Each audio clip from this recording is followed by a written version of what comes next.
And you can do this, for those of you who have been married, you can do this and you'll see what I mean by this. Okay, I'm pulling up my first marriage. Okay. So if this is for me, the outer wheel again is natal, inner is progression, and the inside is transits. All right, now I knew when I was in California and when I saw my planets lining up for marriage and a child, okay, but I also knew I was going to marry somebody who was what they call a foreigner. How? Well, my seventh house is Taurus, ruled by Venus. My Venus Uranus is in the ninth. So that tells me I'm going to be marrying like a quote unquote foreigner. So I just knew I was never going to meet him in California. So when my planets started lining up, like you can see on here, I went and I moved back east because I just knew I already knew it was not going to happen in California. And then bam, walked right into this guy that became my daughter's father. But I wanted to show you the progressions. Um, okay, my natal sun is at 9 degrees, as you'll see in the ninth. But Mhm. then you look at my progressed sun up here in the 10th, and you'll see that it's basically 8 and 8. It's like, so I've got my progressed sun is semi-sextiling my natal sun. That is extremely common with marriage, is you'll see the sun to sun on the progressions. The other thing is, let me try to move this. Can I move it? Yeah. Okay. Um, you also see that I've got progressed Mercury conjunct this progressed Sun. That's the child. Whenever you see children, you'll see a strong, usually the Sun to Mercury, Sun to Venus. But usually it's Mercury and Venus in those connections. And it's always a little different, but you'll see just common aspects. Okay, now you also see down here in the first house, my progressed descendant is at 9 degrees. So if I look, I've got a progressed sun Mercury, um, looks like squaring my ascendant. That's going to bring into my life. So my progressed ascendant means that I've got, this marriage and child coming into my life, which, yeah, I knew it, a year before. So I was able to, in fact, I think I moved back east in August of 90. Yeah, it was August of 90 when I moved back east. And then I married him by February of 91 and had my daughter by March of 91. But you can see what I was looking at and see what was going on. Okay, because if you go down to the second house, you'll see transit Uranus at 12, right? Is also on top of my Saturn. So I have a Saturn Uranus in my second house. Now that also tells me I've got an upset coming, some kind of big change with that. Because again, Saturn is your life. And then you can also see I was having financial struggles at that time with Saturn progressed in my second. But that's because I sold literally everything I owned, quit my job and moved back east. So that was part of it. But the Uranus, now Uranus always comes up with out of wedlock. So I also knew I was going to get pregnant out of wedlock, but I knew I'd marry the husband because of the way these things are lined up. And you get that question a lot, like, okay, I'm pregnant by this guy, but I'm going to marry him.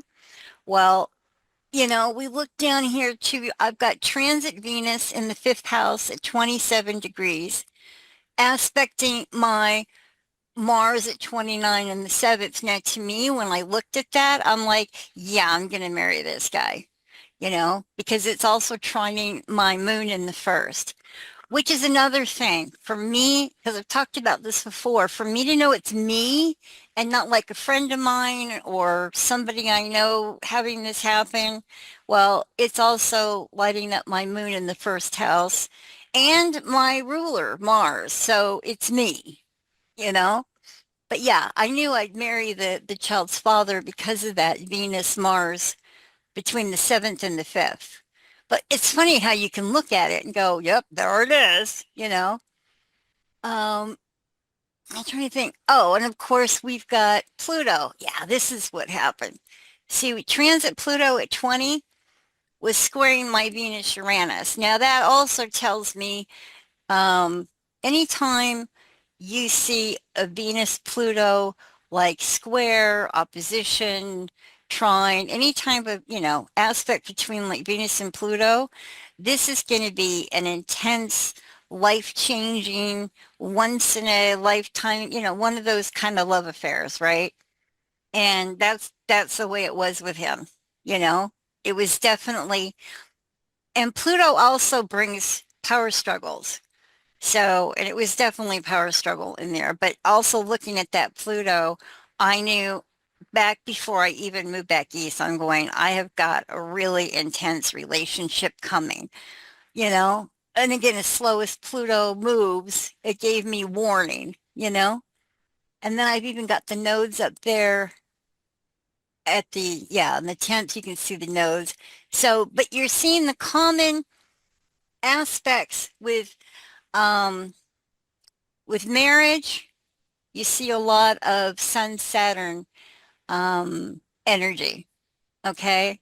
Or maybe Sun Moon, maybe a Moon Saturn, but generally Sun Moon Saturn is marriage because you have that commitment there, different from a love affair. Okay, and with children, you see a lot of Sun Venus, Sun Mercury energies. But again, you have to kind of again look at the chart of a whole, the signs, the placements, yada yada. But it gives you like an idea, you know. Ricky, do you remember you've had oh that would be no, we should do no, it might be interesting. Ricky, what's your birthday? 2/23, Let me see. 1967. Because I wanted to show you guys something. 2/23, Yeah, 1967, right? yes. Because you've got something interesting in your chart that Belated kind of proves the birthday. rule. Yeah, what 11:45 p.m. 11:45 p.m. And where were you born? Um, San Rafael, California. Okay, we can leave it there then. All right. And then what date do you remember the date of your first marriage? Um,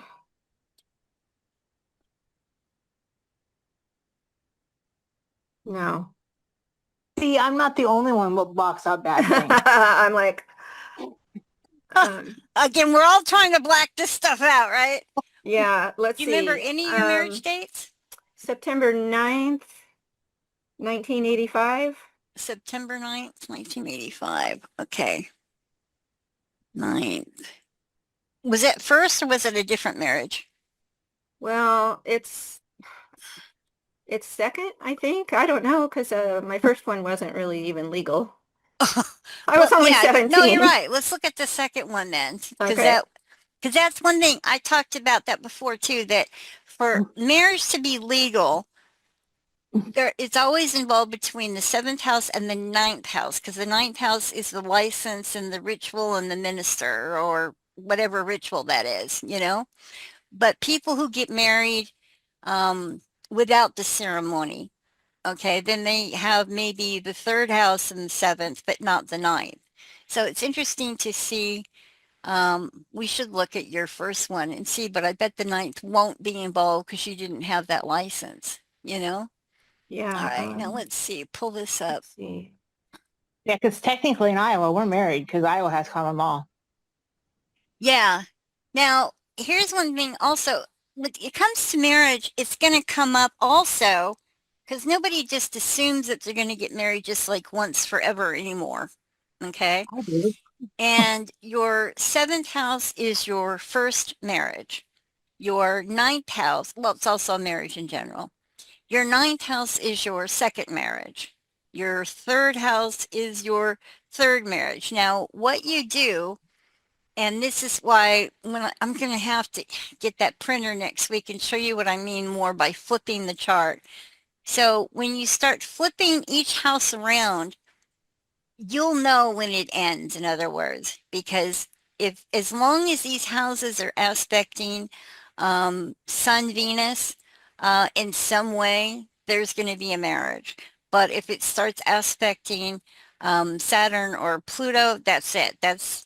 that's your number, like what you got. And I'll show you, because her chart certainly shows a little bit of this. We've got, okay, your seventh house is Taurus, right? So that's Yeah. ruled by Venus. And then where's your Venus in here? In the fifth.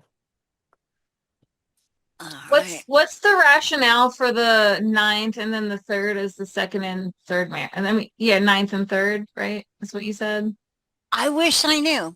When I first started learning it, this just the rule I was taught. I don't know. Same thing with children. Your first one and children in general, yes, is the fifth. But then your second, and it goes by pregnancies. So then your second pregnancy is the seventh, your third pregnancy is the ninth.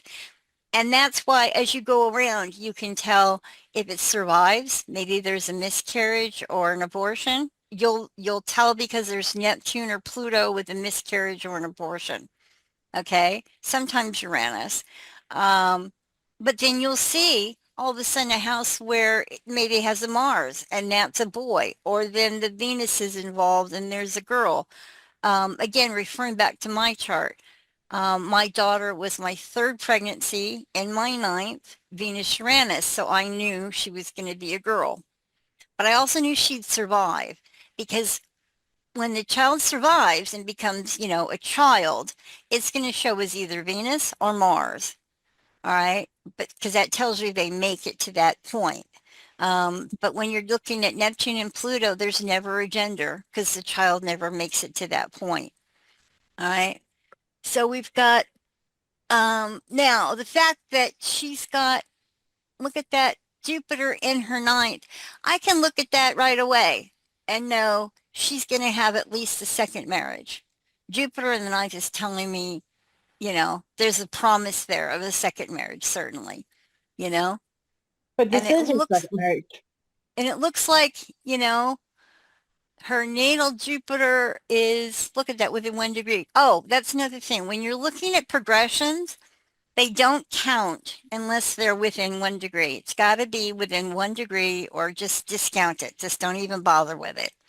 It's not coming into range. But sure enough, there's your second marriage and you've got your progressed Jupiter in the eighth at 24, 1 degree off. Now, what I want to do is what else do you have around 25 and 24 that year?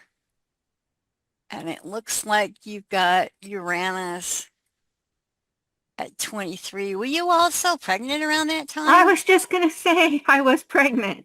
That's why I had to, yeah, that's why I married the jerk. Oh, okay. Well, this is proof again of the out of wedlock. That Uranus, as you see, is within this mix here, this dynamic. That's again the pregnancy out of wedlock. So I could look at this when you were 12 years old and say, okay, your second marriage is going to be a shotgun wedding. Wow. Yeah. So but you can see though why it works. The ninth house is your second marriage. And it works. Why? The logic or reasoning? I have no idea. I just know that it works for our purposes, And then, so let's say I'm curious, is she going to marry a third time?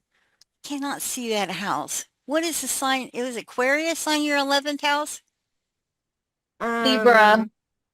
Is it Libra? Yeah. Virgo. Well, All right. Libra is my 12th house.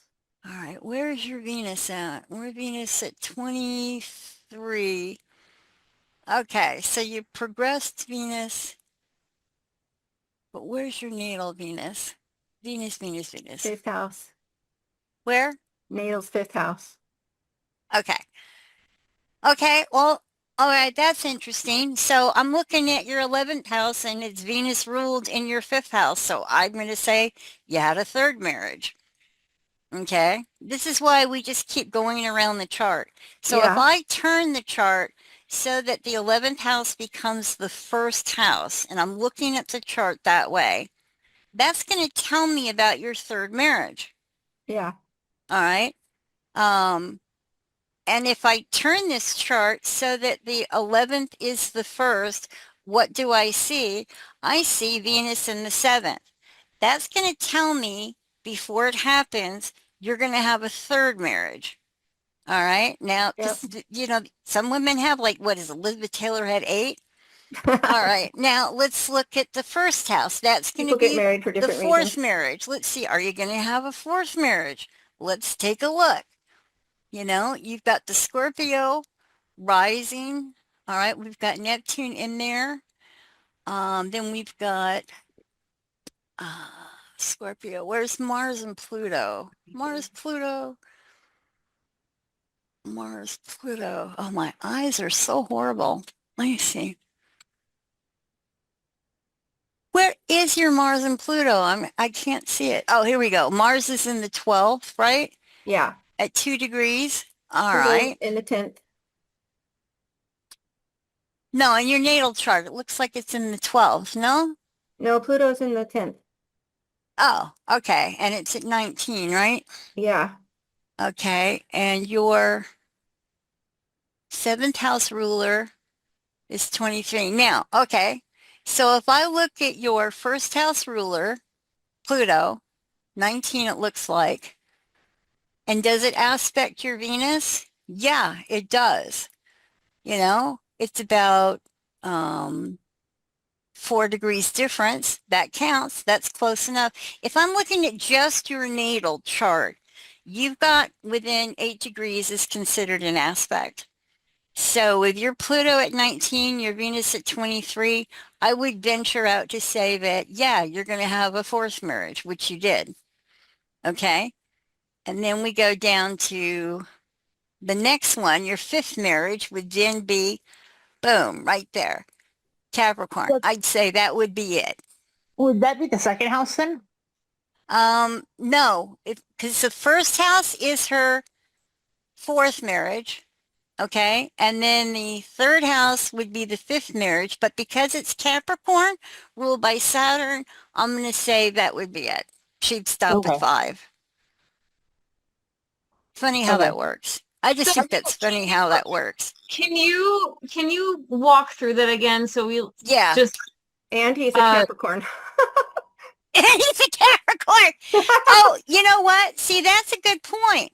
Because if I was looking at this before, like say you were 12 years old and I'm looking at this, I don't know what that means.